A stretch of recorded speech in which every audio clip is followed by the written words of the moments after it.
سلام دوستان، امروز میخوام رسم خط رو به صورت ذهنی بهتون بگم چجوری رسم کنید که وقتتون گرفته نشه و سریع به جواب برسید. قرار نباشه هی عدد بدید. ببینید خط Y مساوی با AX به اضافه B. A شیبه، خطه که قبلا بچه ها جواب داده بودن بعضیا. B عرض از مبدأ. یعنی چی عرض از مبدأ و شیب؟ ببینید روی مختصات دکارتی YX اگه خط ما Y مساوی با X باشه یعنی چی؟ یعنی شیب ما یکه، YX به اضافه صفر B، یعنی B نداریم، Bمون صفره. وقتی B نداریم پس خطمون میشه YX هم که دیگه یعنی X. پس بچه ها خط Y مساوی با X چجوری رسم میشه؟ توی خط Y مساوی با X شیب ما یک هسته، عرض از مبدأ صفر هسته. یعنی ما هر چی به X بدیم Y همون میشه. شما X رو بدین صفر، Y میشه صفر. X رو بدین یک، Y میشه یک. X رو بدین دو، Y میشه دو. یعنی کاملا این خط به شکل، ببینید به شکل متقارن است. اینجوری یه خط صاف با شیب یک، یعنی این خط ما شیبش یکه بچه ها. ببینید وقتی میگیم شیب یکه یعنی چی؟ یعنی این که ببینید کاملا متقارنه. ببینید الان روی این خط من میتونم بنویسم معادله خط و Y مساوی با X.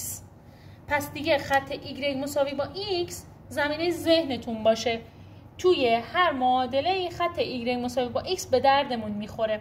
حالا اگه یک نباشه بچه ها، منفی یک باشه چی؟ ببینید بذارید من دقیق بنویسم. Y مساوی با منفی X، یعنی الان شیب من منفی یکه.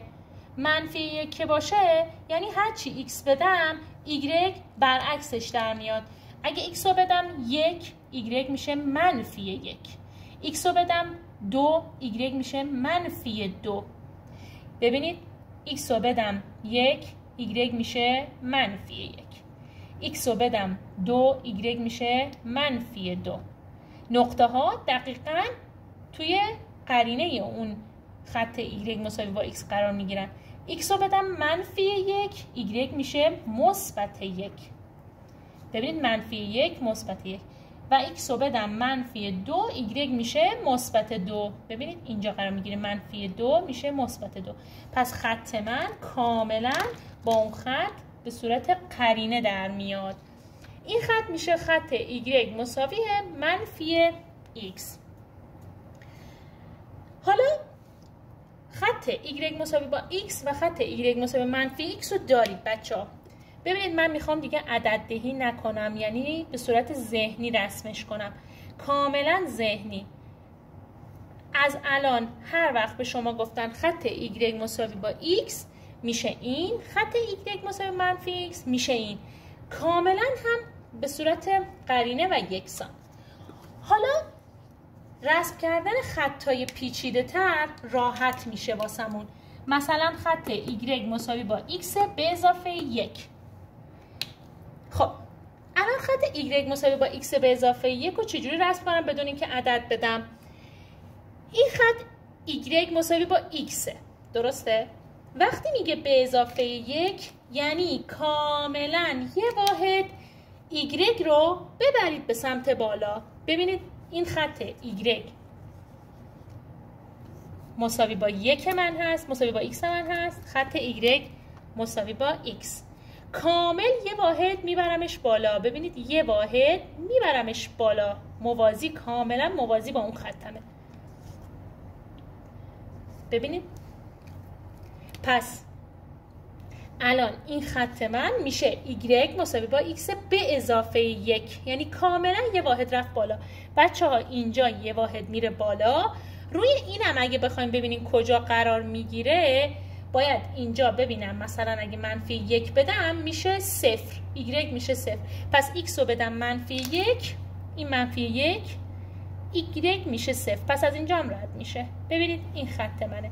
شما خط ایگرگ مساوی با x به اضافه 1 رو بدون عدد دهی تونستید کاملا روی مختصاتتون رسم کنید. حالا اگه باشه ایگرگ مساوی x منهای 1 چجوری رسم میشه؟ یعنی باید یه واحد ایگرگ رو بیارید پایین روی محور. ببینید یه واحد میارید پایین، یعنی همین خط ایگرگ مساوی با x رو یه واحد میکشید پایین. الان این خط شد خط ایگرگ مساوی با x منهای 1. بچه‌ها شما دیگه دارید به صورت ذهنی حل میکنید بدون اینکه عدد دهی کنید و وقتتون گرفته بشه.